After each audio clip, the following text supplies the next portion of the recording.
Salut, vous allez bien? J'espère que vous allez bien. On attend juste que les gens se connectent pour partager.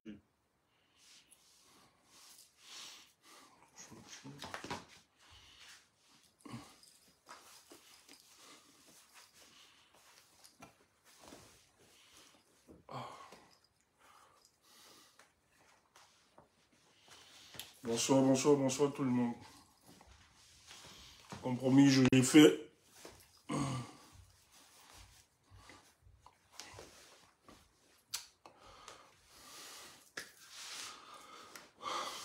Bonsoir, j'espère que vous allez bien.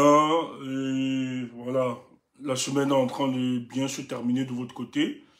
Nous, ça va et tout ça, ça va. On tient le coup et on continue notre lutte pour la libération du Cameroun. Ça fait quand même... aujourd'hui, ça va faire depuis 2018. Nous sommes déjà 2018, 2022, 2023. Donc, on va entrer à la quatrième... je crois que c'est la quatrième année. On va entrer à la quatrième, troisième année.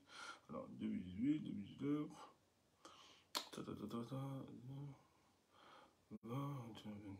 Wow. Ouais, ouais, ouais. On va entrer à la cinquième année, hein, bientôt. Ah oui, c'est ça le combat. Ok, je tiens à rappeler que pour tous ceux qui viennent sur ce direct, il est important qu'on s'exprime sur ce direct. C'est très important. Quand on parle de Frambia, notre objectif n'est pas dit aux Camerounais que tout est, les dés sont déjà pipés et que nous ne pouvons rien faire. Voilà. Il faut sortir de cette mentalité-là. Croire que tout est déjà arrangé, c'est conçu et qu'on ne peut pas déconstruire cela. Mais lorsque nous faisons le direct, non seulement nous dénonçons, nous expliquons le mécanisme, mais c'est de permettre aux Camerounais de comprendre la situation sociopolitique de leur pays et de créer une insurrection morale, que ceux-ci se mobilisent véritablement pour défendre leur patrimoine commun. C'est le plus important. Donc là, nous, on n'a pas l'intention de développer le pessimisme au sein des Camerounais. C'est loin de là. Sinon, moi qui vous parle aujourd'hui, si j'étais tellement pessimiste pour lorsque je regarde la situation du pays, au jour d'aujourd'hui, je ne pouvais plus continuer à faire des directs. Donc, je ne pouvais plus continuer à parler. Mais on parle parce que nous estimons qu'il y a de l'espoir. Il y a encore des éléments que nous pouvons nous saisir, nous approprier pour libérer notre pays. Et c'est possible. Rien n'est acquis. Et je vous ai dit, et j'insiste tout le temps, que si c'était un acquis, ce qui se passe à la tête de notre pays aujourd'hui, vous n'allez pas voir tout ce qui est en train d'être fait par le régime de Paul Biya aujourd'hui parce que le seul objectif, tout ce qu'ils sont en train de faire, c'est d'assurer, de permettre que finalement, l'héritage politique de Paul Biya soit contrôlé par un de ses fils. Donc tout ce qui se passe là. C'est pour ça que durant toute la mandature de Paul Biya, même après, rien ne pourra se faire. On ne peut véritablement pas développer notre pays. On ne peut pas engager de véritables réformes. On ne peut rien faire, on ne peut rien négocier. Tout est statique, rien ne bouge, c'est l'immobilisme total. Et tout ce que vous aviez là, c'est des solutions et des thérapies ponctuelles qu'on essaie de donner au peuple camerounais pour masquer ou bien colmater certaines brèches. Mais en réalité, on n'est pas en train de résoudre le problème profond. Et pour résoudre le problème profond du Cameroun, il faudra finalement l'émergence d'un nouveau leadership. Parce que eux, ils sont plus concentrés à penser qui va remplacer Paul Biya. Parce que de plus en plus, il est au crépuscule de sa vie, c'est clair. C'est pas, quand on l'a dit, c'est pas une insulte ou bien c'est pas un vœu, c'est clair. Lorsqu'on approche la vieillesse, pardon, ça nous rappelle qu'on est plus proche de la mort. C'est une réalité scientifique, une réalité humaine que personne ne peut contester. Et la vieillesse n'est pas une fatalité. Mais pour le cas de notre pays, nous nous rendons compte que ceux qui gèrent le pays ne veulent pas accepter que M. Biya est vieux et ne peut plus tenir les manettes de la République. Donc, si nous sortons ce soir, c'est parce qu'en fait, il y a un sujet qui de plus en plus ressort, celle de la vacance du pouvoir, qui n'est pas un élément d'aujourd'hui, mais dont on nous avait averti, le président Maurice Kamto nous avait averti il y a de cela, je crois 2 ans, en 2019, qui disait qu'il faut qu'on fasse, mais avec la vidéo que nous avions vue des États-Unis, curieusement, bêtement, j'ai écouté les défendeurs de Paul Biya, de l'idée. Ils disent que c'était de la stratégie. Que non, Paul Biya fait un stratège. Ce qu'il faisait, c'était de la stratégie. Mais vous êtes des malades, vous êtes des idiots. Quel est l'effet? Ce que Paul Biya a présenté, quel est l'effet qui a été ressenti au niveau de l'opinion nationale? C'est moquerie, insulte, honte pour le peuple camerounais. Donc ça n'a rien à voir avec une stratégie qui était véritablement déployée. C'était l'humiliation totale. Ceux qui veulent à tout prix défendre la médiocrité, la bêtise, la honte, l'insulte, vous n'avez rien à dire. Ce qui s'est passé à Washington, cette vidéo de Paul Biya, qui était garé dans une salle, qui est perdu, n'a rien à voir avec une stratégie. Parce que j'ai entendu le raisonnement de certains que c'est la stratégie de Paul Biya de faire comprendre qu'il est un aîné, un vieux, il ne faut pas le bousculer, qu'il faut qu'on constate ça sur le plan international. Il faut que les Américains constatent ça, comme ça on ne bouscule pas son pouvoir. Oui, qu'on comprenne et qu'on le laisse sortir tranquillement. Et que ça révèle de la stratégie. Ce n'est pas la stratégie. Une stratégie où monsieur Paul Biya, président de la République du Cameroun, qui est père d'une famille, vous prenez un papa, vous venez l'humilier et vous nous dites à nous les Camerounais que ça participait à une stratégie. Mais quelle insulte! C'est pas ce qui a été retenu. Parce que la vidéo qui a circulé, si c'est pas vous qui l'avez mis sur les réseaux sociaux, je ne sais pas. Mais la vidéo, ce qu'on attendait, c'est que l'opinion, non seulement publique international, se mobilise, mais voilà, que regardez à quel point quelqu'un s'accroche au pouvoir. Alors qu'il est sénile.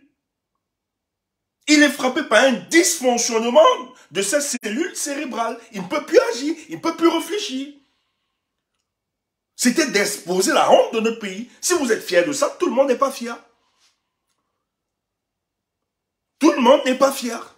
Si vous êtes fiers de ça, tout le monde n'est pas fier. Il a une fois de plus insulté notre pays. Vous ramassez, vous prenez un vieux, une momie, vous le baladez, il est fatigué, il présente les signes de fatigue. Et vous voulez nous l'imposer, et vous dites que ça participe à une stratégie. C'est de la connerie. Parce que ça, tout le monde a parlé. Tout le monde entier a parlé de cette image. Les Ivoiriens se sont défoulés, les Algériens, tout le monde. Ça ne participe à aucune stratégie. Après l'image du président de Salva Kiir, du Soudan qui est uriné sur lui, celle de Paul Biya aussi, a nourri le débat sur les médias, sur les réseaux sociaux, et vous nous dites que c'est la stratégie. N'insultez pas n'importe qui.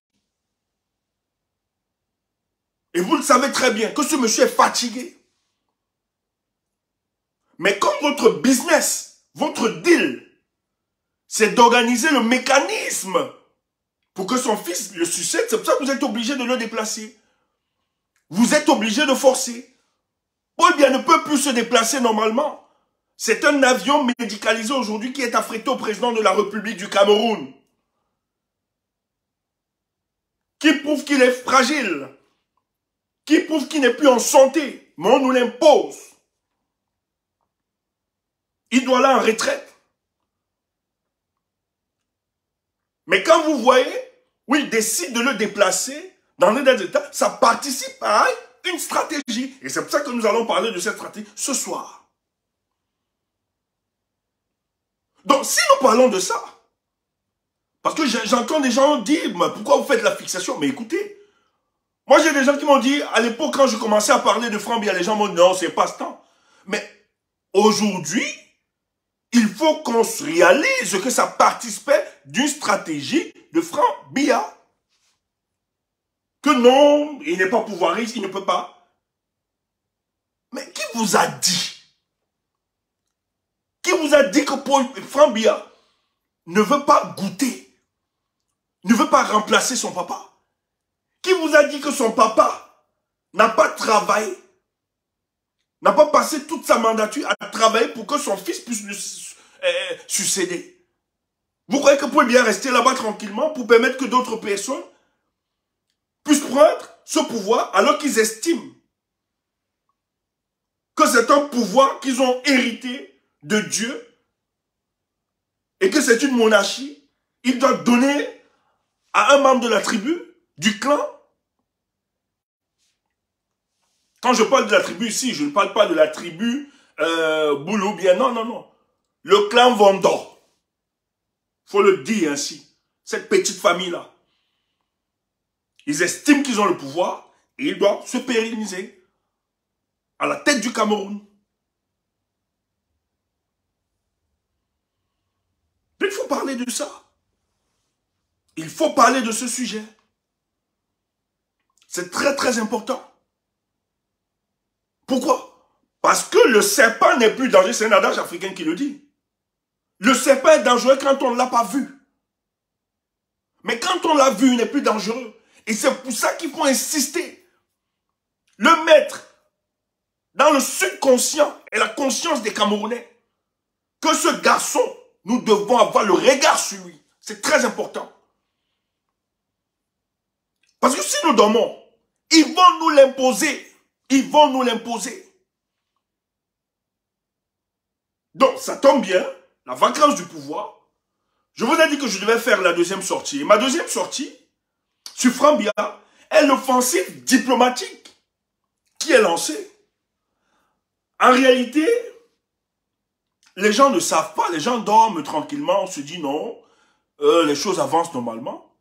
Mais Frambia affûte ses stratégies.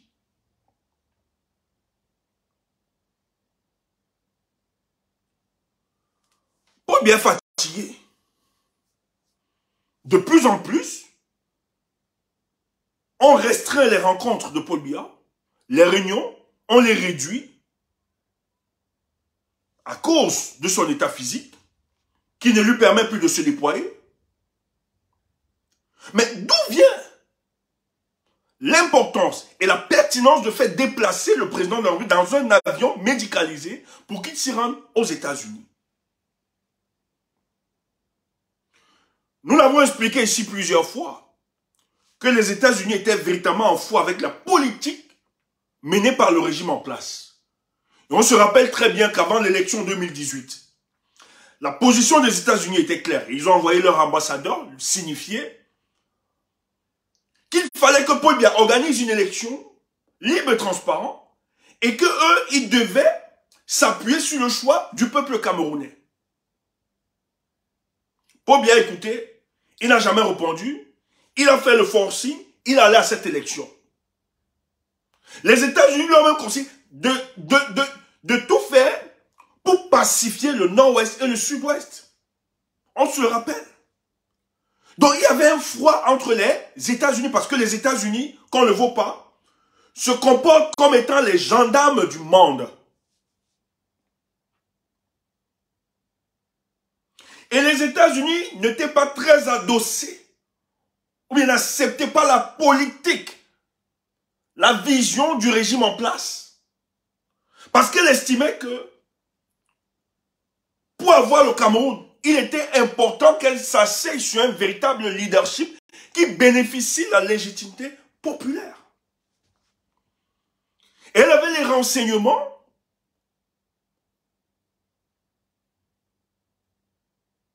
où elle était très au courant de la situation que Paul Biya, son régime, ne bénéficie pas toute la légitimité populaire.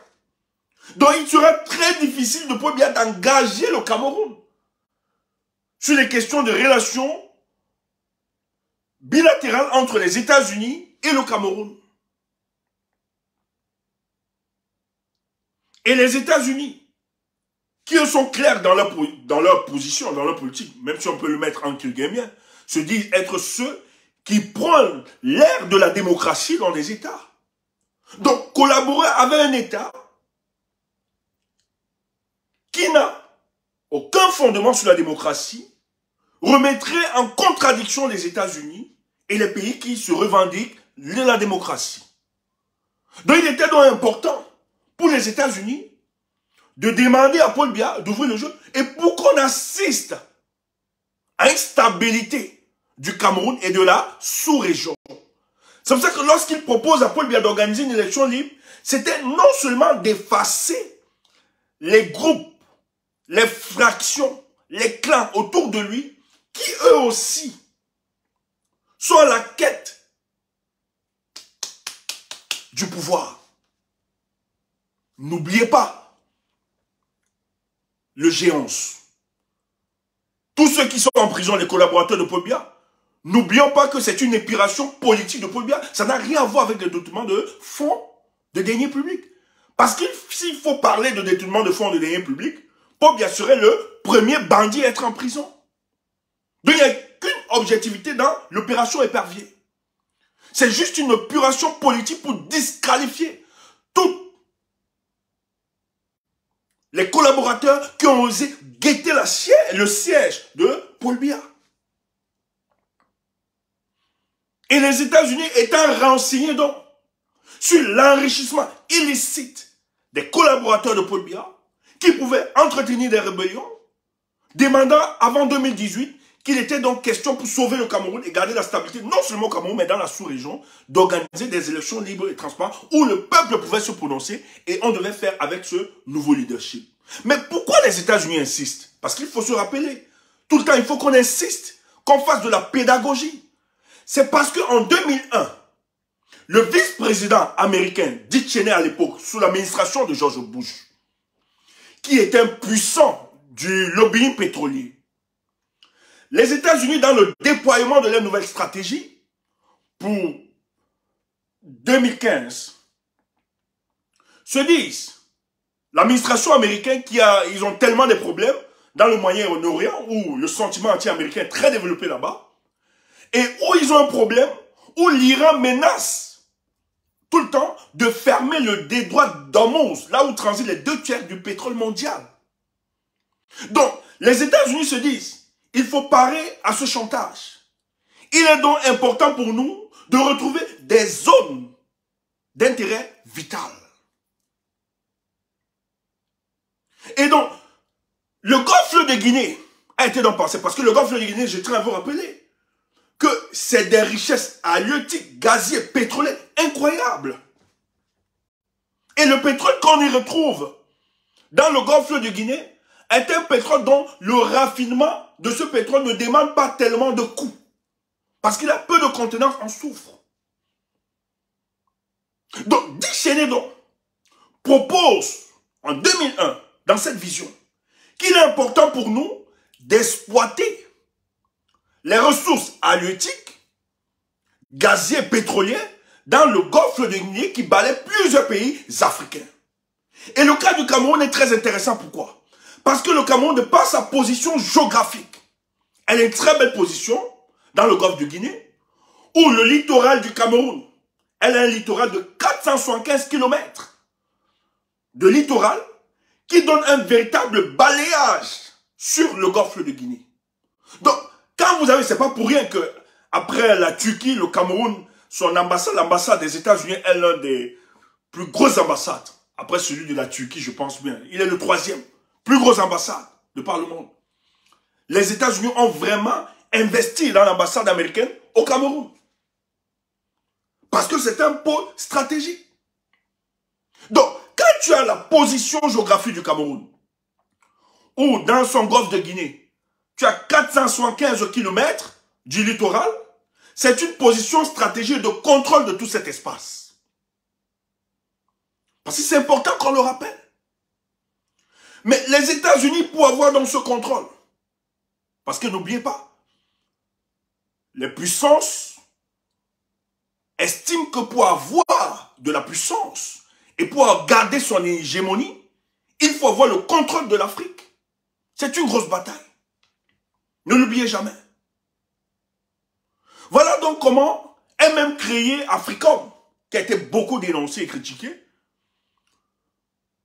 L'opération de commandement militaire qui devait aider, parce que le Boko Haram, les djihadistes que vous voyez là, c'est le fruit des Américains et des Français dans le but de déstabiliser certains États pour avoir le contrôle de ces États-là. Mais ça n'a pas marché dans certains pays. Et pour le cas du Cameroun, je me rappelle à l'époque, nous avons travaillé sur le plan médiatique à déstabiliser les forces endogènes qui voulaient déstabiliser nos États. Donc il fallait avoir un sursaut patriotique pour garder et contrôler l'intégrité territoriale de notre pays. Mais ça devait se passer sur l'axe communicationnel. C'était très important.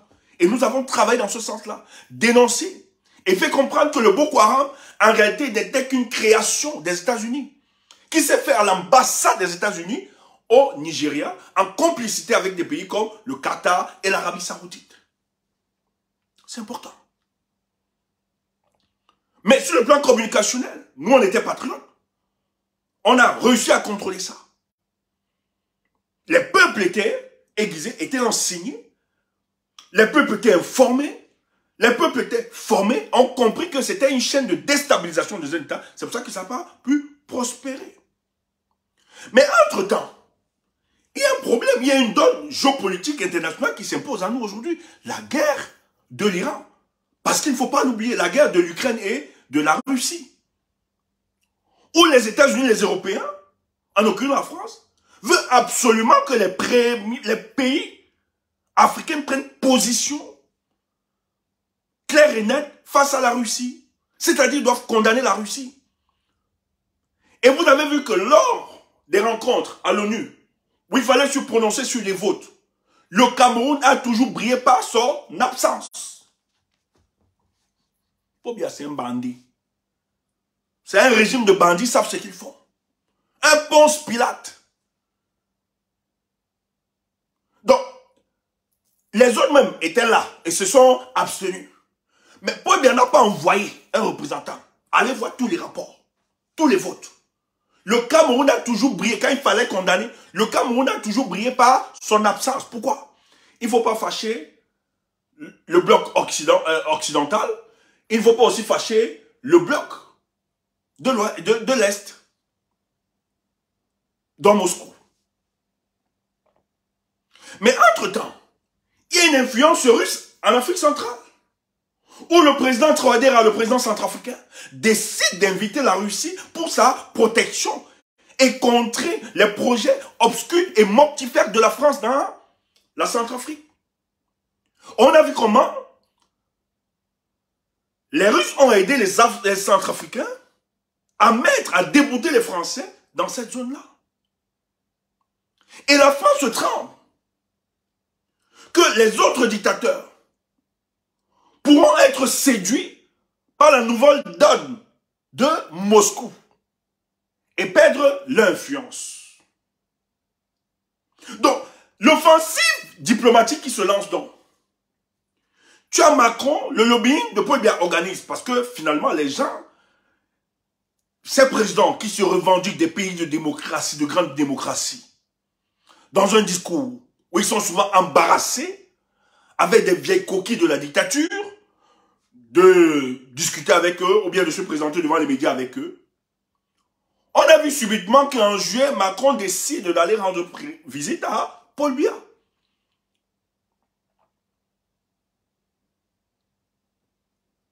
Mais quand il s'en va rendre visite à Paul Biya, non seulement c'est de reparler de la position de la France vis-à-vis de la Russie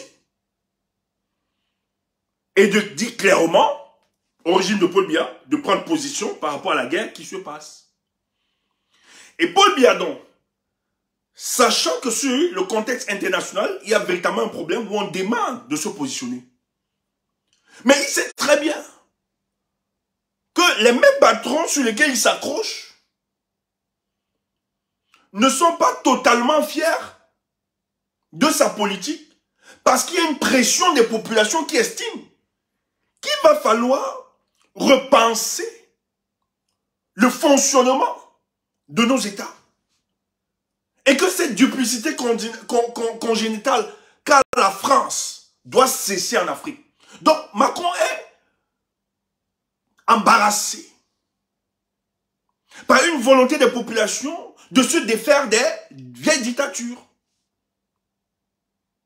Mais en même temps, il est embarrassé par les intérêts qui sont supérieurs à la démocratie pour la survie de la France. Et il a donc peur que ces intérêts puissent être menacés par la Russie. Mais cette offensive diplomatique, où le Cameroun non seulement va réchauffer ses relations avec la France, mais rappelez-vous que lorsque le président français se déplace, il ne s'agit pas seulement d'un tête-à-tête sur le plan politique, mais il y a des deals qui sont organisés. Et vous aviez vu le 29 juillet 2022, après le tête-à-tête, après que Macron soit reçu par Paul Biya a pris le soin de présenter son fils à Emmanuel Macron. Emmanuel Macron sait très bien que Franck Biya existe. Surtout que Franck Biya est citoyen français. Il a vécu en France. On est au courant. Macron touche dessus. On sait que c'est le fils de Paul Biya. Mais cette présentation officielle du fils de Paul Biya est une volonté de Paul Biya de dire au président français qu'il faut adouber mon fils. Au cas où je n'étais plus aux affaires.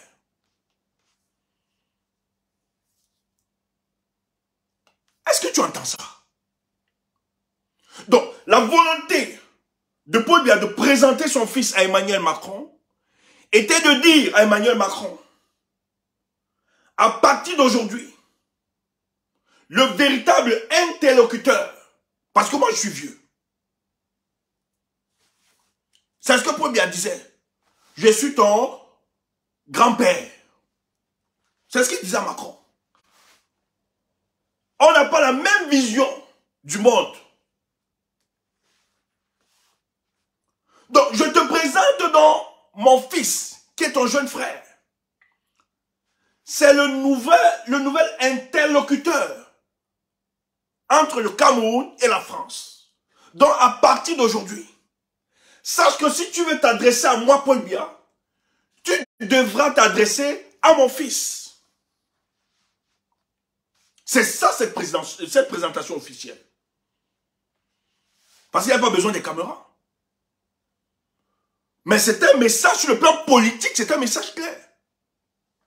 Paul Biya disait à Macron, voilà celui qui assurera ma succession. Mais pour le moment, vu que je ne peux plus me déployer physiquement, tenu par la loi physique, qui m'impose la vieillesse, mais mon prolongement physique, c'est mon fils génétique, qui est Franck Biya, dont je te le présente. Et on sait comment le deal se passe. On sait comment, même si Macron ne veut pas que ce soit lui, mais à cause des intérêts de la France, parce qu'il défend la France, il parle au nom de la France. Donc nous, le peuple camerounais, Macron s'en fiche. Si on souffre, est-ce que c'est lui qui souffre? Est-ce que c'est son peuple qui souffre?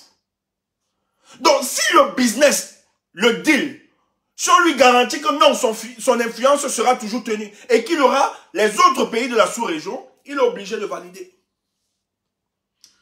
C'est pour ça qu'il avait deux discours. Pour que les naïfs ne le critiquent pas. Et d'ailleurs, on a fait un direct ici. Macron lui-même est venu nous écouter, là où on était critique. Où on lui disait que ton discours que tu as tenu devant la société civile, c'est le banditisme. Tu as fait un discours pour Paul Biya, pour bien l'habiller. Oh, tu as tous les moyens. La France, je dis bien, la France a tous les moyens pour cette dictature de mettre en difficulté ces régimes. Si elle veut vraiment, si la France veut vraiment aider et qu'elle est solidaire au combat des peuples, si elle veut nous aider à nous débarrasser de cette dictature et qu'elle croit aux valeurs de la démocratie, la France sait sur quel levier appuyer pour mettre en difficulté ces régimes. N'oubliez pas que notre pays est sous perfusion financière.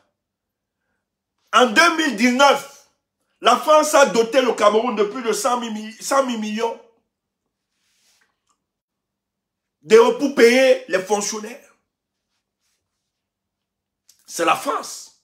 Oh, la France sait très bien que ce sont les démons de la gestion.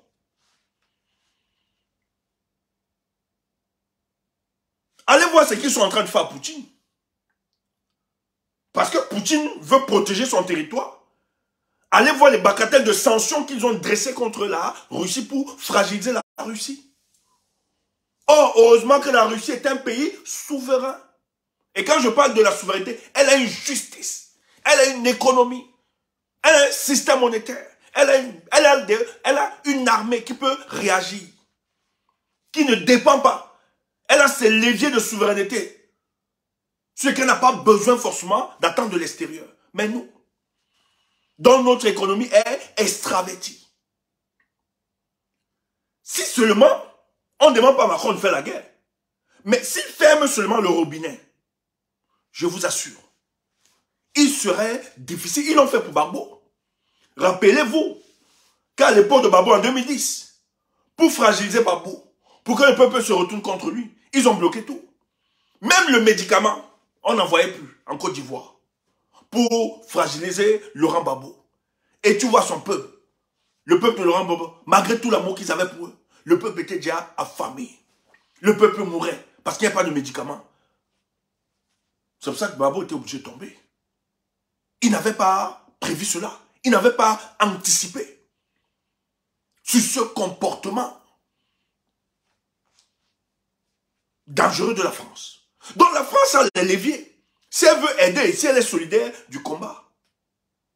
Donc c'est pour ça que nous, on ne peut pas croire aux histoires de la France.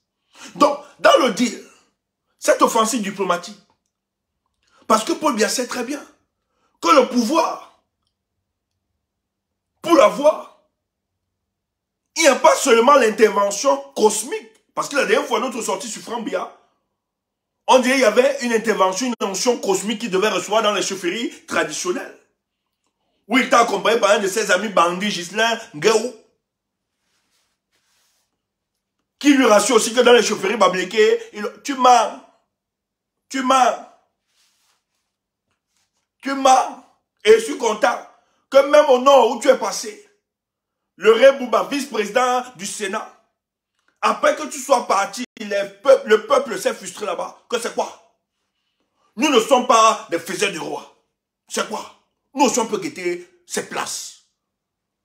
Le Ré Bouba était obligé de se justifier devant sa population. Le peuple camerounais gagne en maturité politique. Donc laissez ces histoires où les gens insultent les nordistes que sont des moutons, ils comprennent. Non. Le gars était obligé de s'expliquer.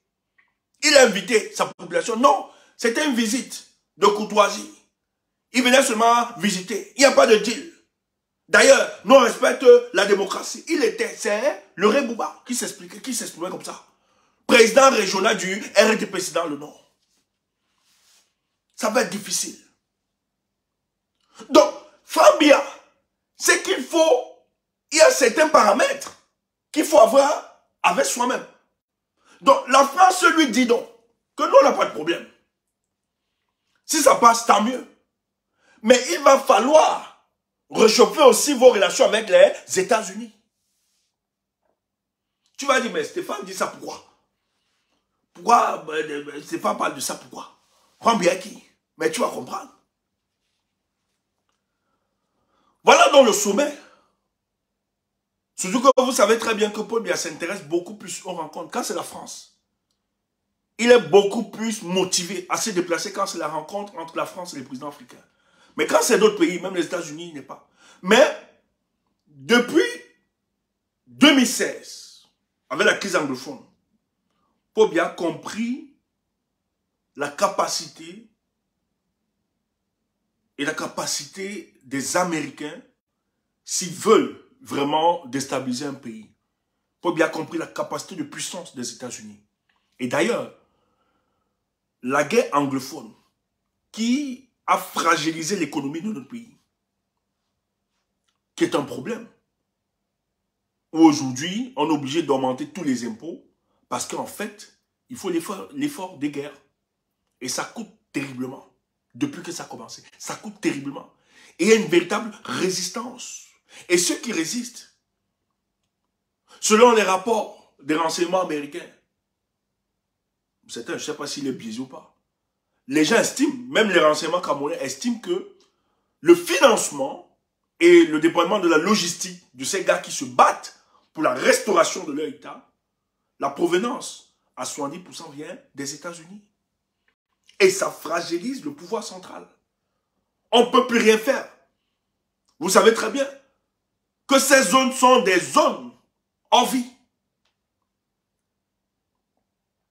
Donc quand Paul Biya se rend compte que, bon, il y a un sommet, et que durant ce sommet, il peut rencontrer le président Bardin et qu'ils en discutent, ça devient intéressant. Mais ce n'est pas lui qui va discuter directement. Il va parler certes. Mais c'est son fils qui pilote. Et n'oubliez pas que son fils a fréquenté aux États-Unis. Là où le fils de Mendoza, Serge Okunoubien, c'est Okunoubien, qui avait fait la prison à la place de Franck Biya pour trafic de drogue. Donc ils ont réussi à réchauffer ces relations. C'est pour ça qu'ils sont encore aux États-Unis. Parce qu'ils veulent à tout prix. Ils sont en train de faire du lobbying. Ils sont en train de travailler. Mais on a eu des informations que nos compatriotes anglophones sont aussi en train de travailler pour bloquer la voie. Or, quand ils décident d'y aller, pour bien partir, c'est une rencontre entre les présidents. Mais vous avez vu, est-ce que vous avez vu Franck Biya? Aucune photo, aucune image. J'ai fait un dernier direct ici, où un de nos compatriotes, lorsqu'ils sont allés manifester devant l'hôtel de Paul Biya, ils rencontrent le meilleur ami, l'homme d'affaires, qui fait tout avec Paul Biya, avec Franck Biya aujourd'hui. Ghislaine Guéhou, je vous ai présenté cette vidéo, la petite vidéo, et il dit bien, c'est Brisbane qu'il avait rencontré. Brisbane, c'est son ami. Oui, Nouma dit a rencontré, oui, Nouma disait qu'il va rencontrer Paul Biya. Donc il a rencontré, donc il y a un deal. Beaucoup sont en train d'aller. Les gars doivent retourner. Et je vous ai dit que ça va, et je pense que ça va être le prochain, l'offensive politique. Ma prochaine sortie. Il y aura retournement de la diaspora. Non seulement les opposants, tout ça. Franck Biya est en train de travailler tout ça. Donc, ce qui se passe, quand Brisbane, il était en vidéo, il voit son ami, apparemment c'est son ami d'enfance, Ghislaine Guéhou. Il fait, Ghislaine ne me filme pas, ne me filme pas, ne me filme pas. Pourquoi? Parce qu'on ne doit pas le voir. Oh, Ghislaine ne peut pas être de la délégation de Paul Biya s'il n'a pas été imposé par Franck Biya. Parce qu'il n'est rien dans le gouvernement, Ghislaine Guéhou. C'est juste un homme d'affaires c'est un agro-industriel, donc, qui gère ses business, etc. Mais il est de la délégation du président de la République. Alors que il n'a aucun poste, officiel. Mais si Nguéhou se retrouve dans cette délégation, c'est parce que les Nguéhou Ghislain et les Franck Biya sont en train de travailler dans un lobbying pour qu'on donne caution à ce qui va se faire au Cameroun. Ce qui se négocie, ce n'est plus l'avenir de Paul Biya. C'est l'avenir de Franck Biya qui se négocie. Donc, on est allé présenter Franck Biya. C'est pour ça que malgré l'état de Paul Biya, qu'il soit fatigué, qu'il soit vieux, on est obligé de le mettre dans une gibecière et de l'amener pour qu'il donne caution que à partir de maintenant, c'est le nouveau interlocuteur. Si vous voulez parler du Cameroun, vous voulez négocier ou bien traiter n'importe quoi, il va falloir à partir d'aujourd'hui il va falloir discuter avec mon fils. Parce que c'est mon prolongement physique. Et c'est lui que vous deviez adouber. S'il venait que je ne sois plus aux affaires, s'il venait que je prenne ma retraite, c'est lui que vous deviez adouber. Et voilà ce qu'ils sont en train de négocier aux États-Unis et de rencontrer, soi-disant, certains ténors de la société civile et certains autres qui sont en train de négocier un deal. Et vous avez vu, oui, on savait, Nouma devait rencontrer Paul Biya. Le Franck Biya, il est dans le résil, il est là-bas à Washington. Vous avez vu qu'il n'a pas protesté. Et ils sont plusieurs, mais peut-être ils ne le cachent même pas. Donc les gars sont en train de négocier leur avenir politique. Et Frambia est aux États-Unis. Parce que si tu vois Ghislaine où tu as vu Frambia, ne l'oubliez pas. Ne l'oubliez pas. Mais oui, c'est pas caché. Hein. Il le dit, il va rencontrer, même dans ses forums, il a dit à ses gars qu'il va rencontrer Paul Biya. Hein. Nous, on l'a dit, hein. Il va rencontrer, il est à Washington. Ah non, bon, c'est les gars qui gèrent leur business. C'est les gars qui gèrent leur business. Que ça ne vous étonne pas. Donc, la négociation qui est en train de se faire là-bas, c'est pour que on adoube Frambia comme le futur président de la République, dont les États-Unis ne doivent pas exercer de pression. Et ainsi, le Cameroun ne pourra pas être sous influence russe, parce que les Russes sont à côté. On va rassurer les États-Unis qu'on ne va jamais se rapprocher de la Russie. Ça, c'est clair, c'est une garantie. Mais de l'autre côté, il faut adouber le fils du président. Donc, c'est la France qui envoie, qui demande d'aller rencontrer aussi le père de Washington. S'ils sont d'accord, alors ils pourront organiser ce banditisme à la tête du Cameroun. Donc Frambia est là, et ils sont en train de tout organiser. Non seulement il y a la question de la guerre anglophone qui est sur la table, qu'il faut neutraliser, et ils ont besoin de l'aide des États-Unis, mais il y a beaucoup de deals et des négociations qui sont en train d'être faites aujourd'hui. Ça, il faut le dire. Or, la plupart ont été dupés par la personne de Frambia. Frambia, la posture qu'on a, le descriptif qu'on a toujours eu sur la personne de Frambia, c'est quelqu'un qui fait des affaires, qui est très éloigné de la politique. Et d'ailleurs, quand tu fais des affaires, il y a une incompatibilité avec la noblesse de l'État. C'est ce qu'on a fait croire aux gens. C'est pour ça que beaucoup de gens disent non, celui-là ne peut pas être président. Or, c'était le schéma qui a été décidé par Paul Biya, que son fils vive dans la discrétion, peu bavard, éloigné des caméras, ne pas avoir un comportement ostentatoire, au vu de tous, et il a obéi à la lettre. Et c'est pour ça que le clan estime aujourd'hui qu'il est prêt pour succéder à son papa. On ne l'a pas vu venir. Et Paul Biya a laissé expressement nourrir les guerres de clans. Vous savez qu'à une époque, tout était démontré. Tous les gens expliquaient ici que c'est Ngongo qui sera le futur président. Et Ngongo a pris des airs. Quand il était on l'a laissé prendre des airs de la hauteur.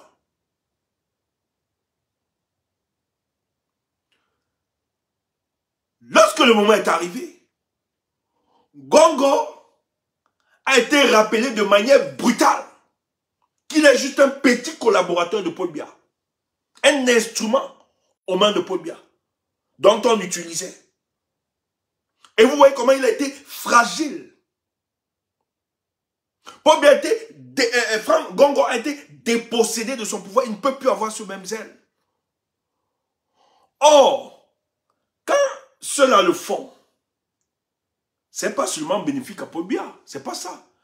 En fait, c'est que on est en train de tracer le chemin à Frambia qui n'y ait aucun nombre. Que personne ne lui fasse ombrage. C'est pour ça que toutes les arrestations, Paul Biya ne pourra pas libérer les gars du G11. Parce qu'il ne faudrait pas que son fils ait un adversaire coriace en face de lui. Il faut faire le grand nettoyage maintenant. Et les renseignements disent que l'histoire qu'a subi Ngongo, même celui qui a appelé Laurent Esso, certaines confidences estiment que c'est Samuel Ayolo. Parce que c'est lui qui est plus proche du président. C'est le directeur du cabinet civil. vous avez vu que les proches de Ngongo ont toujours fustigé Samuel Ayolo. Et dans l'administration camerounaise, dans la présidence, les personnes les plus proches de Frambia, c'est Ayolo et Chou, le secrétaire adjoint. Elan Chou, un truc comme ça. Voilà les personnes de Frambia. Et n'oubliez pas que dans le gouvernement de Paul Biya, Frambia a nommé, c'est lui qui a nommé Alamine Ousmane, qui est un de ses amis, qui a été présenté par Guéhou, Ghislain Guéhou, parce qu'il faisait des business. N'oubliez pas ça.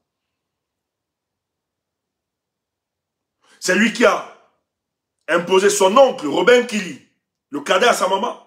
C'est Frambia.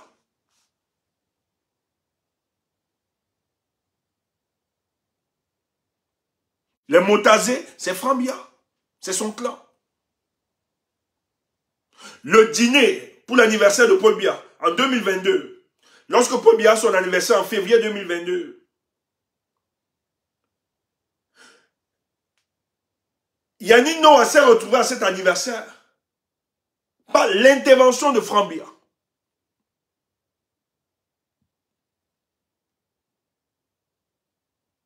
Elouché, merci Moutangando. Rappelez-vous que le gars était disant, c'est en 2020 que Frambia décide finalement, pendant la Covid, fuyant les restrictions Covid ici à Nérou, il décide en 2020 de s'installer définitivement au Cameroun et être proche de son papa. C'est depuis 2020. Parce qu'en fait, après l'élection de 2018, son papa devient très fragile et la première dame prend beaucoup de Dieu. Et ils étaient obligés. On les a réconciliés. On a dit à la première dame pour la suivi du clan. Parce que la première dame est garde malade. Hein. Elle a toutes les garanties. Un peu plus. C'est pour ça que Frambia se rassure aujourd'hui de nettoyer tout. Et elle laisse faire. Parce que là, c'est garanti. Donc, depuis 2020, Frambia prend tout le contrôle. Mais on ne le voit pas. Il est dans la discrétion, il a honte. C'est pour ça que toutes les rencontres de son papa, que ce soit privé, c'est que Frambia est toujours là. Et vous avez vu, n'oubliez pas la photo que vous avez vue de réconciliation avec Chantal Biya. Lorsqu'ils ont publié ça, parce que le clan a finalement décidé. Et quand je parle du clan, c'est la famille Vondor. Il faut savoir que les sœurs de Paul Biya sont vivantes. Elles sont toujours là. On ne les connaît pas, on n'en parle pas trop. Mais cette femme, les sœurs de Frambia, peut-être les gens ne savent pas. Elles ont souvent influencé dans la nomination du prix. Et on vous dit, l'histoire raconte qu'il y a certains, lorsqu'ils veulent avoir la grâce de Paul Biya, ils sont obligés d'aller en Vomeka rencontrer les sœurs de Paul Biya.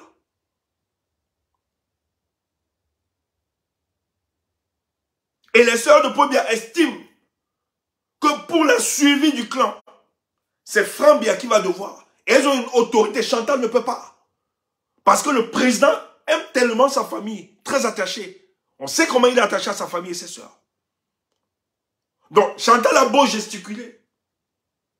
Et Frambia se plaignait, on était obligé de pacifier les deux camps aujourd'hui. S'ils veulent la survie de leur clan.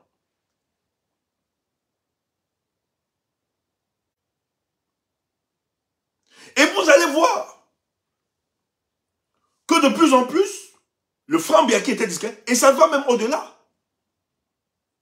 Je ne sais pas s'il faut que je parle de cet élément. C'est pour ça qu'il y a un gars là, très idiot, quand on parle, il ne comprend pas.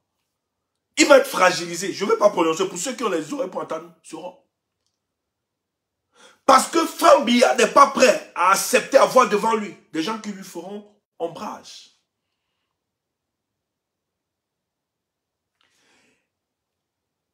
Et qu'est-ce qui se passe?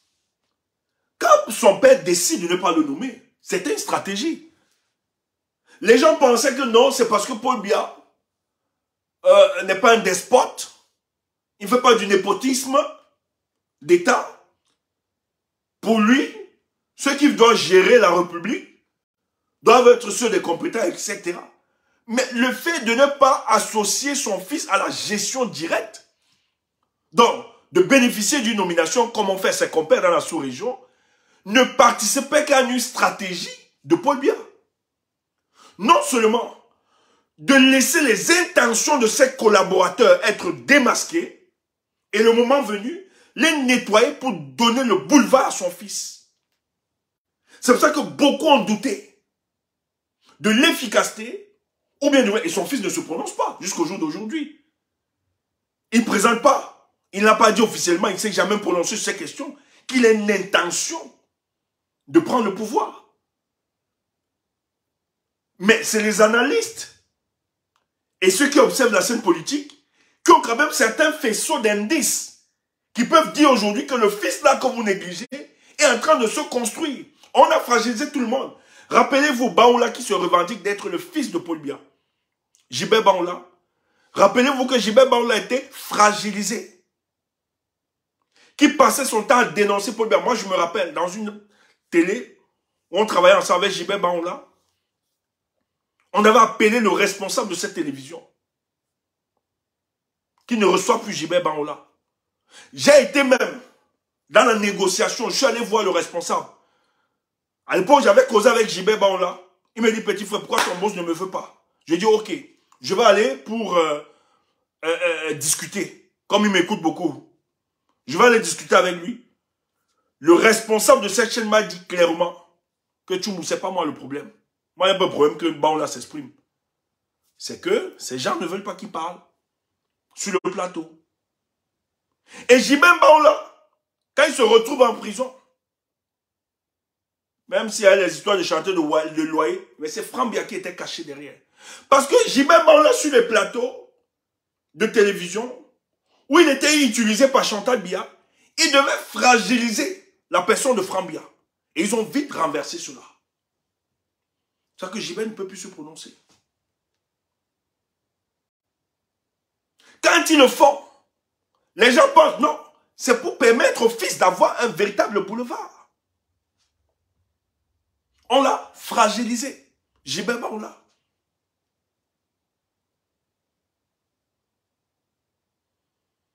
Donc c'est des indices et des éléments qu'on doit vous donner pour comprendre là où le gars.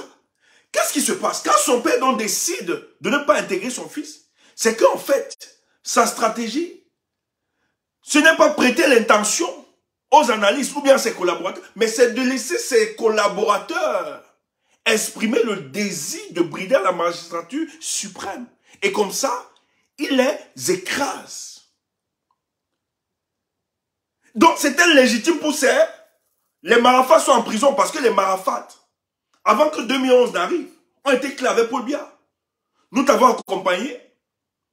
Nous estimons qu'en 2011, il va falloir laisser qu'au sein de toi émergent des gens qui pourront accompagner ta politique. Paul Biya se va dire, ok. Paul Biya a mis Marafatou dedans. Gongo, le plus récent, Gongo a plus de zèle. On a dit à Yolo, organisez ça, on a appelé. Et comme le ministre de la Justice, Laurent Esso, ne s'entend pas avec Gongo, parce qu'ils ont tellement de deals, ils ont instrumentalisé la justice pour les craser. J'ai eu un topo. C'est un secret de couloir. Nous aussi, on a nos réseaux. Gongo tellement fragilisé, ils ont même organisé, c'est les gars là, c'est les Franck Biya, tous. Le sacrifice que vous aviez vu à machin, à Danga, c'est organisé par les gars du régime, les gars de Franck. On voulait finir avec Gongo. Ils ont mis, vous croyez que Gongo peut aller faire un sacrifice, il met la photo de Paul Biya, il met la photo, il met son image, vous aussi. Les mêmes gars qui ont organisé cette image, et quand Gongo voit cette image, il est fragilisé. Parce que les gars ont reçu le but. Oh, c'était un complicité avec les Nanga. Donc, lorsque cette image circule, Gongo est embarrassé. Il peut voir son patron. Pour dire à son patron, voilà un cabal qui a subi, voilà la justice. Son patron lui dit, fils. C'est le topo qu'on m'a dit. Il faut bien dire, fils. Va travailler, qui n'a pas fait de commentaire. Gongo est revenu. Il n'était pas serein. Même l'histoire qu'ils ont organisée, la messe, sa femme était là, elle n'était pas sereine. Parce que la réalité du pouvoir est en train de fuir. Et ça, ils n'ont pas vu ça venir. Mais or, tout ce qui était organisé, c'était de le fragiliser pour qu'il laisse le boulevard d'avenir à Franck Biya. C'est pour ça qu'il est aujourd'hui retiré. Il sait que s'il bronche, il part en prison. On a des dossiers contre lui. On instrumentalise la justice. Donc il est obligé, et Paul Biya, rassurez-vous, il faut le savoir, que Paul Biya ne recrute jamais, ne nomme jamais des gens qui n'ont pas de casserole. Tant que tu n'as pas de casserole, tu ne peux pas travailler avec lui. C'est impossible. Si Paul Biya, tu n'as pas de casserole, que tu travailles pour lui, c'est qu'il y a urgence.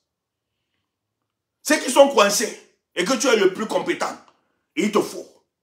Mais ils vont te mettre dans un coin où ils te contrôlent. Tu entends ça?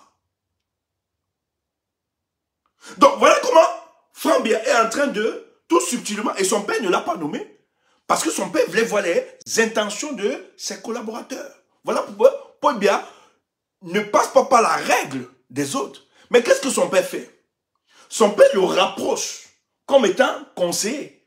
Et on te dit, tous les contrats, tous les grands multinationales qui viennent signer le contrat, que ce soit ici en France, moi j'ai quelqu'un de très proche, qui était souvent là, qui me dit que lorsqu'on signe, on engage le Cameroun, Franck Biya dans la salle, il est assis derrière, on lui rend compte. Alors qu'il est fils du président.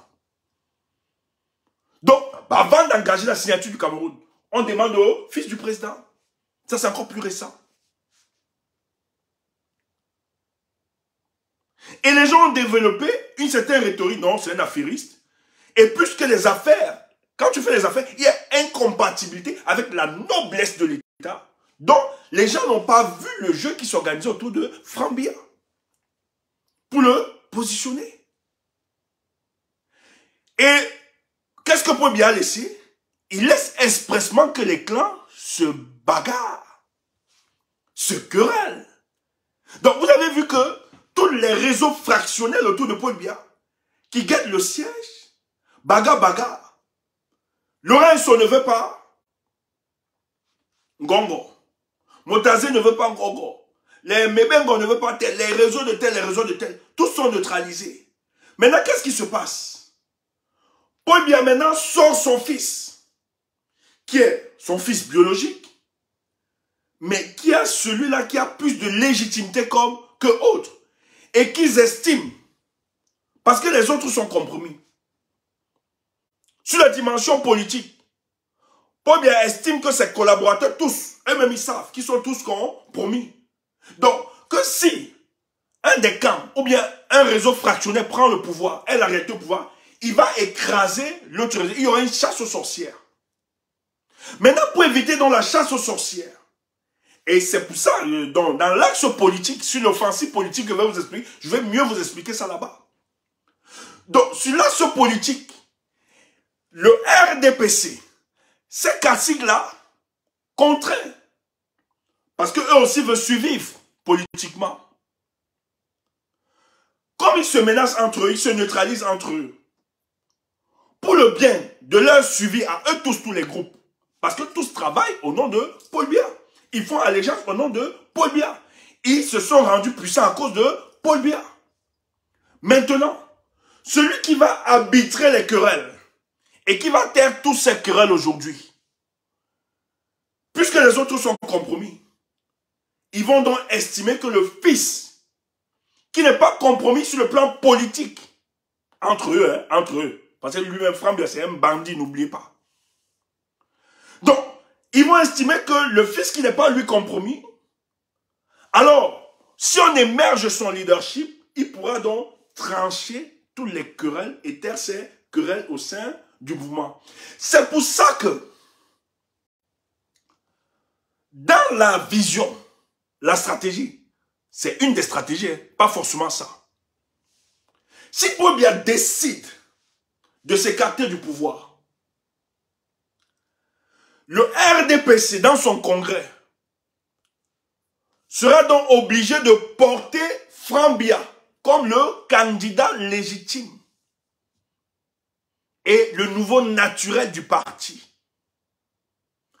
Parce que Paul Biya s'est rassuré, non seulement que tous ses collaborateurs sont compromis, mais il s'est rassuré que si ses collaborateurs aussi veulent préserver la survivance politique avec leur progéniture, Il va donc falloir pour eux d'accepter Frambia, qui pourra gérer le pays, même si eux, ils ne sont plus là, les collaborateurs de Paul Biya, mais avec les fils de ceux-ci. Et allez voir donc le 6 novembre, parce que quand Frambia se présente le 6 novembre, ça commence depuis 2021, à Fouman. Il est le représentant légal, légitime. Donc, eux, ils ont décidé de piétiner la Constitution parce que la notion de pouvoir, c'est qu'il faut dire. Il y a la notion du pouvoir, a une notion, le pouvoir a une forme populaire sociale. C'est-à-dire que la forme populaire sociale du pouvoir est monarchique en Afrique. Voilà comment on nous la présente.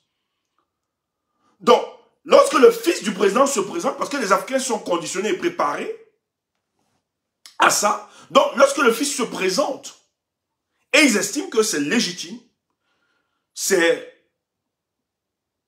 lui qui va hériter la richesse, l'héritage politique de Paul Biya, donc c'est légitime, il faut l'accompagner.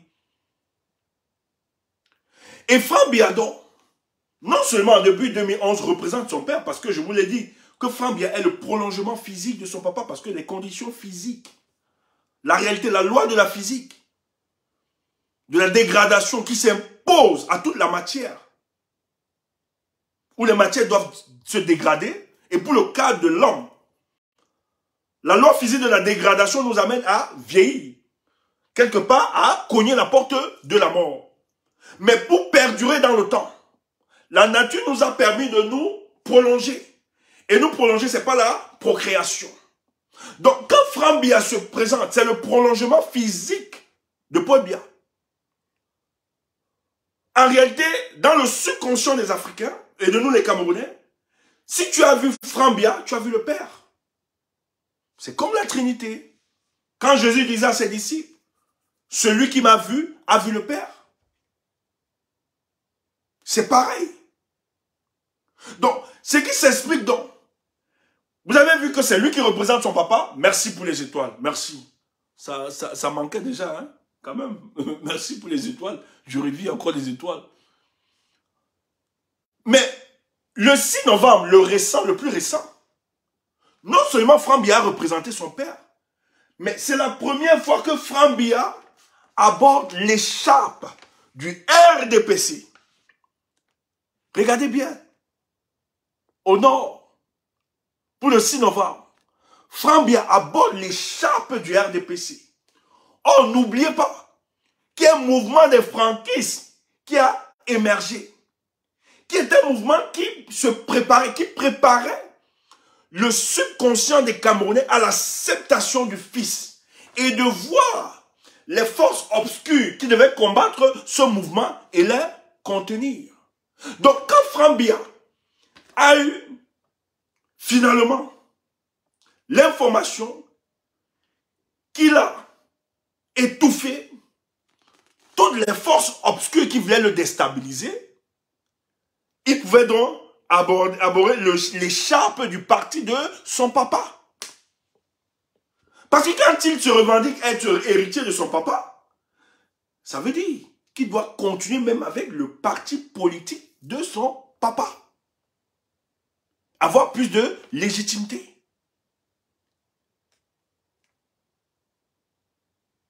Donc Paul Biya fait exprès.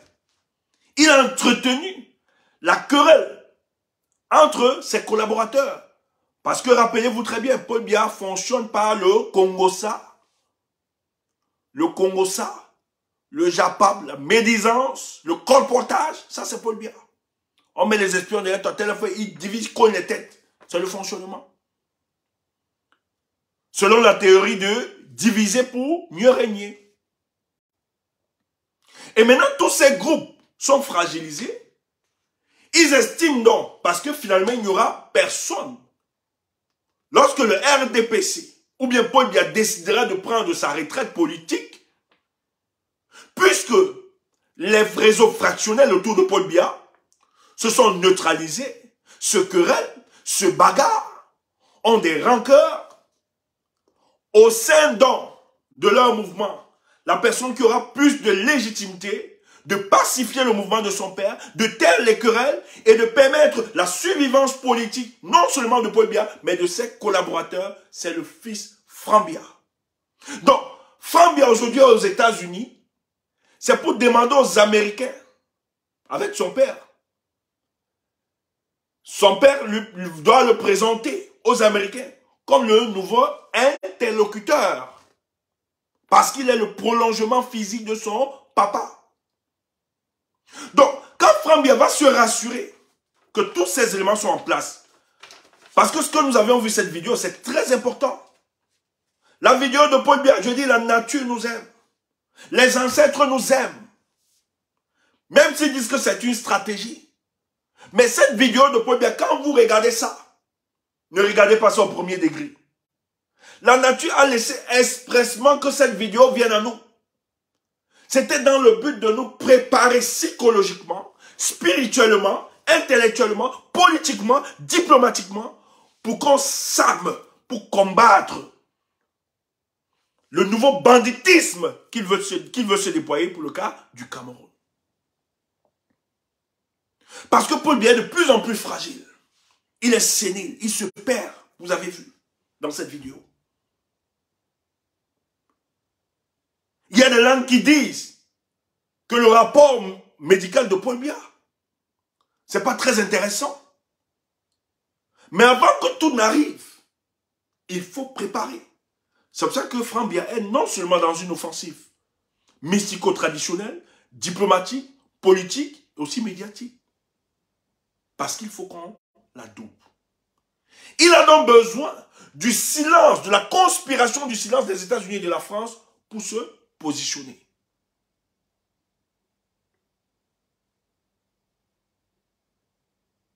Donc, au sein du mouvement de son père, au sein des institutions, il a réussi à réduire au silence ceux qui avaient des convoitises sur le siège de son papa. Et le dernier, c'est Ngongo. Et Ayolo est la même l'homme de main de Franck Biya. C'est eux qui sont en train de parachever ce projet. On peut banaliser certains faits ici. Je ne suis foncièrement opposé sur le plan idéologique avec Kalice Biala. Ça, c'est clair. Pourquoi? Parce que j'estime que Kalice Biala avait une appréciation analogique de la situation du Cameroun. En fonction de ses intérêts, Paul Biya était bon, il était gentil. Mais le jour que ça a été coupé, elle a retrouvé vite fait la lucidité, où elle les dénonce. Mais le cas de Kalice Biala, il faut que ça nous renseigne. Ne rejetez pas ce qu'elle dit. En tout cas, moi, je ne suis pas, même si ta tête ne m'intéresse pas, moi, je ne rejette pas ce que la personne dit. Je questionne la pertinence des dires de cette dame. Elle fait des posts. Vous ne connaissez pas. Ces posts qu'elle est en train de faire depuis un certain temps, il n'y aura pas de transmission du pouvoir de manière dynastique au Cameroun. Or, Kalice Biala, elle a une aventure avec Samuel Ayolo Vondor, le DCC. Donc, à un moment de la vie sexuelle du directeur du cabinet civil, Kalice Biala a donné les cours de PCM. Tu vas dire que Stéphane dit encore PCM, pourquoi? Toi, tu ne connais pas PCM. PCM. PCM. Tu ne connais pas ça. Tu n'as pas fait ça au primaire. En primaire. C'est ça, non? En primaire, on a fait PCM. C'était à... Tu ne connais pas? Oui. Donc, je dois encore t'expliquer. C'est quoi ça? Bon, le PCM. Kalice Biala, à un moment de la vie du DCC, elle a donné le petit cours matinal. C'est bon, non? Maintenant, tu dis encore que... Mais tu me dis quoi? Le petit cours matinal, c'est quoi? C'est quoi ça? Toi aussi, ne nous dérange pas. Oui. Tu n'as pas connu le petit cours matinal.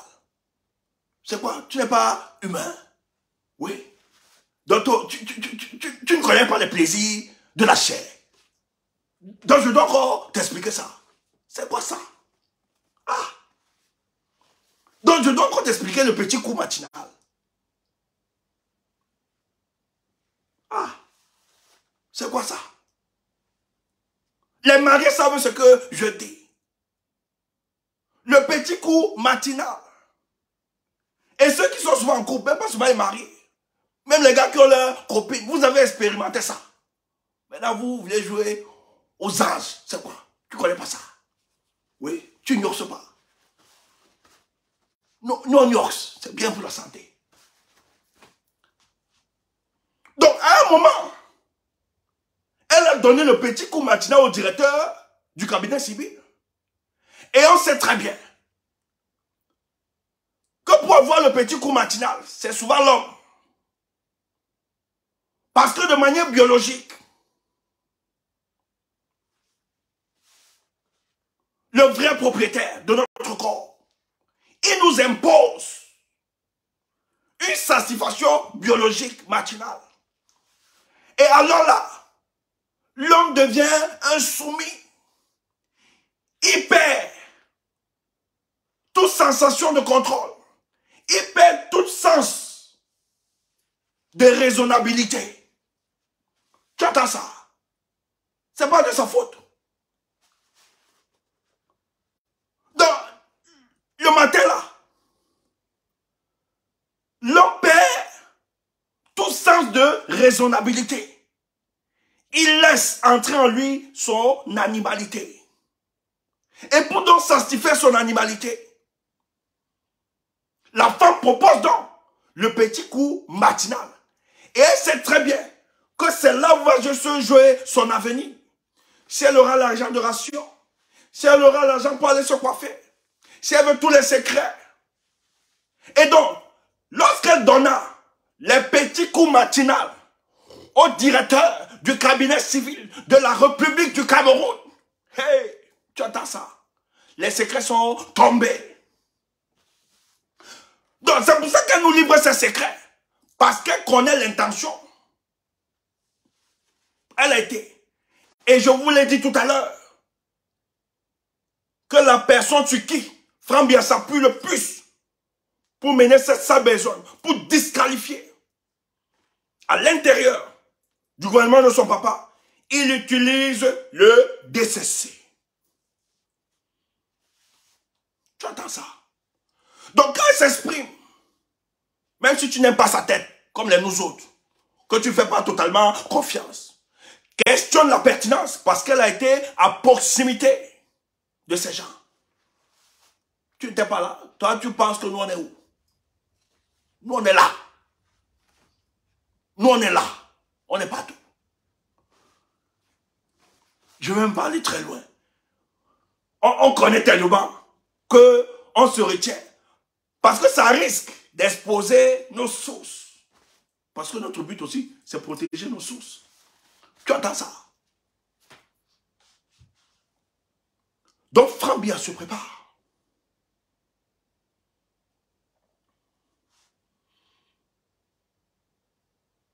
Il a besoin de la caution de la France, des États-Unis.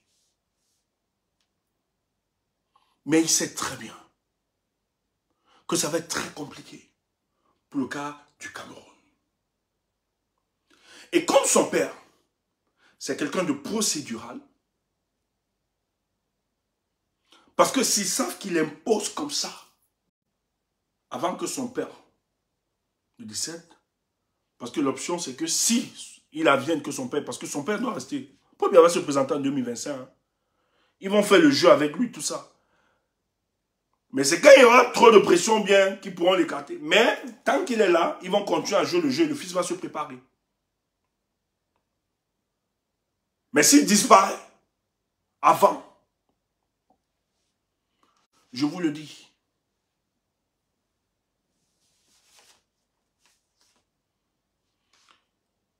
ils vont l'imposer comme ils l'ont fait partout ailleurs. Voilà ce qu'ils sont en train de négocier. Ils vont l'imposer. Donc, nous devons légitimer le discours selon lequel les Camerounais appellent à la vacance du pouvoir.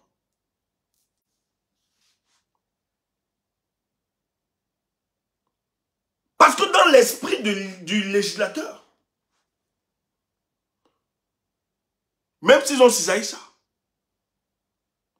ils ont dit en cas de décès, en cas d'empêchement définitif, ils n'ont pas élucidé, mais dans l'esprit du législateur,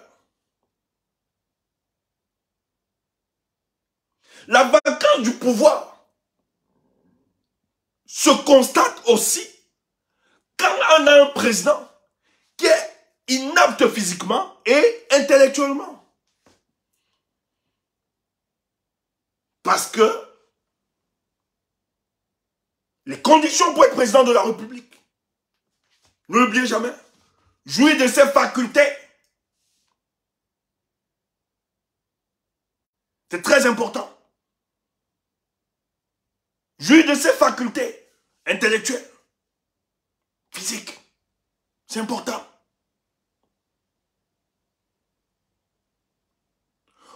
Or, la constitution de notre pays dit que le Conseil constitutionnel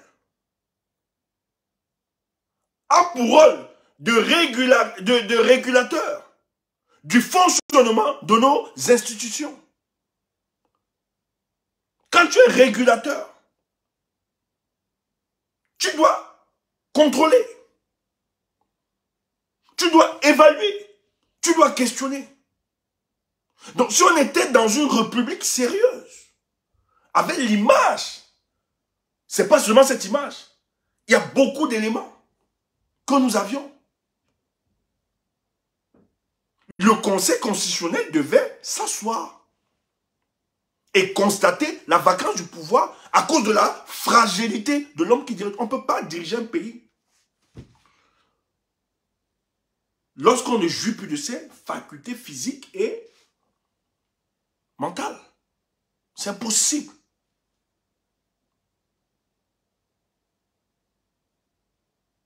Donc c'est normal que les Camerounais le disent. C'est normal que les Camerounais appellent à la vacance, à la constatation de la vacance du pouvoir. Parce qu'on ne peut pas nous servir cette honte. C'est légitime. Mais pourquoi ils ne veulent pas la vacance du pouvoir? Ils ne veulent pas la vacance du pouvoir parce que s'ils savent, ils savent que si on constate la vacance du pouvoir, nous serons obligés de respecter la Constitution qui dit très bien que c'est le président du Sénat qui prend l'intérim. Et le président du Sénat organise les élections. Donc ils vont faire comme ça s'est passé en Algérie, où Bouteflika n'avait plus ses facultés cognitives, physiques, ne pouvait plus, était caché par les membres de sa famille, dans un domicile, et à partir de là, sa famille gérait l'Algérie. Mais un jour, le peuple brave et algérien a dit stop, cette imposture. Donc pour nous, Camerounais, quand nous faisons le tel direct, c'est préparer le peuple camerounais à toute éventualité. Ne laissons pas ce voyou de Frambia. Faut pas laisser. Ne laissons pas ce voyou de Frambia se construire subtilement. Parce que ce qu'il a fait, il a balayé au sein du régime de son papa tous les potentats, ceux qui guettaient le siège de son papa, pour avoir ce boulevard. Même votre histoire de machin là, Yangala, il a une épée de Damoclès. On va le boire, je ne cite pas le nom. On va l'écraser comme ça parce qu'il avait des intentions. Votre gamin que vous célébrez là tout le temps. On va le boyer. Samuel Eto'o, oui. Ils vont le boyer. Il a tellement de dossiers. Parce qu'ils savent les intentions nourries par Samuel Eto'o, qui va aussi briguer la magistrature suprême. C'est entre eux. Ils vont le boyer. Frambia n'est pas idiot, il n'est pas bête. Quand Eto'o est élu président de la FECAFOOT, rappelez-vous qu'il est descendu à Samélima, le fief de Paul Biya. Il a lancé un défi et ça a énervé la présidence. On a toujours envoyé Samuel Ayolo Vondon. C'est toujours lui. De demander à Eto'o que c'est quoi le projet. Et de non, non, non, on a d'autres projets. Comme si tu es plus malin qu'eux. Nous, quand on te parle Eto'o, c'est pas qu'on veut te disqualifier du champ politique. Surtout que maintenant, tu te rassures quand tu sors des médias, je ne fais pas la politique, j'aime pas bien machin, parce qu'on sait très bien que tu veux racheter ton image. Or, l'image là, tout ce que... Et vous avez vu aujourd'hui, Eto'o est revenu. Allez voir. Même les IA, on ne faisait pas ça. Tout le monde s'est aligné. C'est mon pote, l'autre qui n'avait pas vu, Benan Toutam. On me dit qu'il y a des problèmes là-bas. La famine, c'est un problème. Hein. On dit qu'il y a des problèmes. Tous, les gens ont levé les casquettes. Ça, c'est quoi ça? Qu'est-ce qu'on sait aux Camerounais? Qu'est-ce qu'on sait aux Camerounais? Vraiment, la notion du leadership, vraiment, il faut que ça change, il faut qu'on change. C'est grave, hein? Les gens font allégeance à un individu comme si, c'est quoi cette histoire? Regardez-moi ces histoires de ça. Moi, je peux être dans des conneries faites. Pardon, je suis fier de ma personne. Travailler dans des endroits comme ça. Tu es malade. Tu es malade. Tu es malade. Je ne peux pas. Tu n'es pas Dieu. Pas que je ne respecte pas ce que tu es. Dans le cadre de je vais te donner tout le respect qui accompagne ton poste de responsabilité. Pas seulement toi, à tous les collaborateurs. Même le dernier, même le gardien, je vais respecter. Mais si ça, se tordre le cou, faire ces bêtises-là, affichées à la face du monde, pour montrer que... Non, non. Ça, c'est ridicule. C'est ridicule. Et Frambia va vous broyer tous. Tous là, les amis ne sont pas entre vous. Et c'est pour ça que moi je suis fier de notre posture. Vous qui êtes dans du combat, ne dérangez pas. Laissez les autres. Les autres sont en train de négocier hein, leur projet. Vous avez vu Nouma, il veut être reçu là-bas. Il veut les garanties. Il veut retourner au Cameroun. Nouma, il n'est pas le seul. Ils sont plusieurs comme ça. Il y a plusieurs, même dans l'opposition, qui vont dealer. Et je vais vous expliquer ça dans le français politique de Frambia. Les gars vont se retourner et en 2023, ça commence. Beaucoup vont retourner le visage. Certains jeunes avec qui vous avez cru vont vous dire, vous savez, on a de l'avenir et tout ça, c'est un jeune et tout, si on peut l'accompagner. Tu m'entends? Tu vas entendre les choses.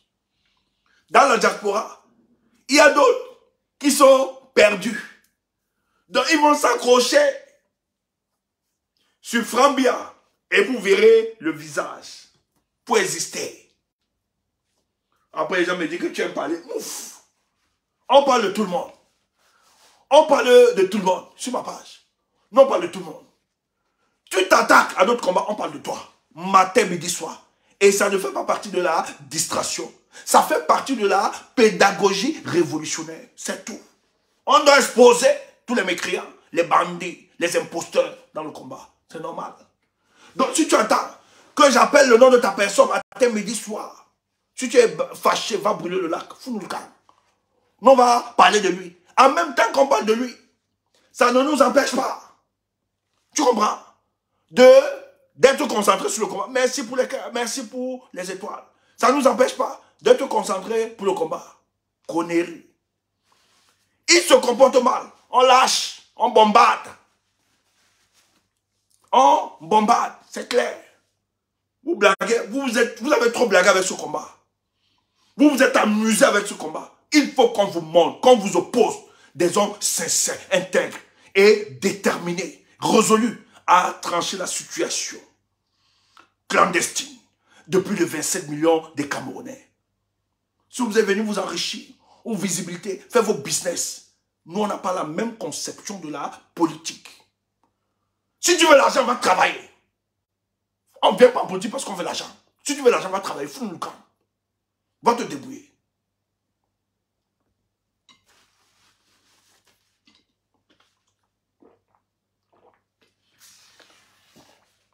Si tu veux l'argent, va travailler. Ne nous dérange pas. C'est quoi ça? On ne fait pas la politique parce qu'on veut l'argent. Si tu veux l'argent, va travailler. On fait la politique d'abord parce qu'on est ému, porté par un idéal. Et c'est parce qu'on se considère comme étant le porte-parole de ce peuple. Tu entends ça? Nous là, on aime tellement le combat. On peut rien. On adore ce combat. Tu entends? Tellement on adore ce combat. Quand tu vois, on t'appelle. On te dit, fils, je t'ai envoyé un petit truc là. Ce n'est rien. La personne qui t'envoie dit que non, ce n'est rien, c'est un petit truc. Tu vois souvent, tu dis, hey!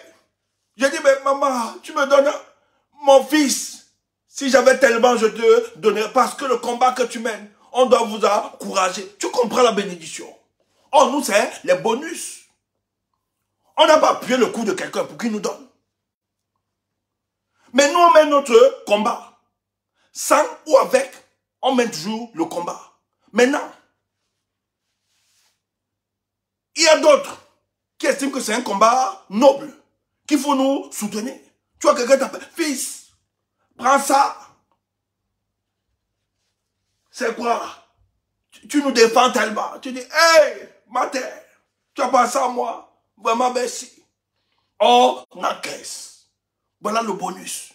Et quand tu vois des mamans comme ça te bénir, tu peux aller trahir ce combat. Tu peux aller vendre ce combat, mais c'est que tu es idiot. Ce n'est rien, contrairement à ce qu'on nous propose. Mais pour nous, ça a hautement de la valeur et de la considération. Parce que, contrairement à vous, la conception de la vie sur terre n'est pas pareille. On n'a pas une conception appuyée sur le matériel. Aussi vrai qu'on aime le matériel. Mais le matériel ne peut pas être notre maître. Il est notre serviteur. Nous sommes le maître. Tu entends ça?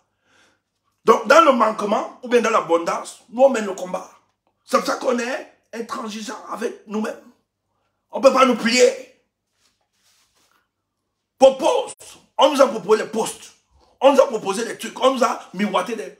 Nous, on a seulement fait comme ça, là. On n'avait rien. On a gonflé le dos. Notre fierté, ça ne m'intéresse pas. On dit tout, quoi. Je dis, ça ne m'intéresse pas. Libérez mon pays. C'est tout. Dégagez. Tu es têtu. Oui, je suis têtu. Et puis quoi? Il faut des gens têtus comme nous pour que ça change. Portez-vous bien. Bonne soirée. Je vous aime. Mais nous allons vaincre ce combat. Ne vous dérangez pas. Si Franck pensait que c'était facile, il n'allait pas aller faire toute cette offensive diplomatique. Mais ce que j'aime, c'est ces gars avec qui ils sont en train de négocier. Ils savent très bien que même durant cette négociation, l'un des paramètres qui n'ont pas, qui ne contrôlent pas, qui n'arrive pas, c'est le peuple. Donc quand le peuple va se décider, c'est pour ça qu'ils ne peuvent pas avoir une position claire et nette avec le régime en place, même s'ils donnent des garanties derrière. Ils disent si ça passe, tant mieux. Si ça ne passe pas, merci pour les étoiles, merci les cops. Si ça ne passe pas, tant mieux. Mais si ça passe, c'est bon. Et nous, là, pour le Cameroun, Franck, tu vas seulement nous écraser. Tu vas seulement nous écraser avant de prendre ça. Tu es là, tu es conseiller de ton papa. Le pays est dans une situation catastrophique. Et tu viens nous vendre un rêve, que tu auras une autre vision des choses. Alors que tu es en partie responsable. Responsable. Aussi vrai que ton père est responsable. Toi, tu es conseiller. Donc, ça veut dire que c'est les conseils, ce sont tes conseils. Et tu dis que tu as fait l'économie aux États-Unis. Mais regarde la situation du pays. Tu es à côté de ton père. Tu n'arrives pas à conseiller ton papa. Pourquoi on a une économie florissante? Une économie galopante. Une économie qui rassure le peuple camerounais. Et tu es conseiller de ton papa. Et tu viens nous vendre du bluff, nous disant qu'après lui, ça va être le sursaut de la modernité. Tu es imbécile. Va tromper les idiots, pas de nous autres. Parce que, aussi vrai que ton papa est responsable, toi-même tu es responsable. Parce que c'est sous tes conseils que vous avez amené le Cameroun dans ce gouffre infernal. Donc vous ne pouvez pas passer. Vous n'êtes pas seulement Cameroun. Et le Cameroun n'est pas une monarchie. Là, je suis d'accord à 1000% avec Kalis Biala. Bonne soirée, je vous aime.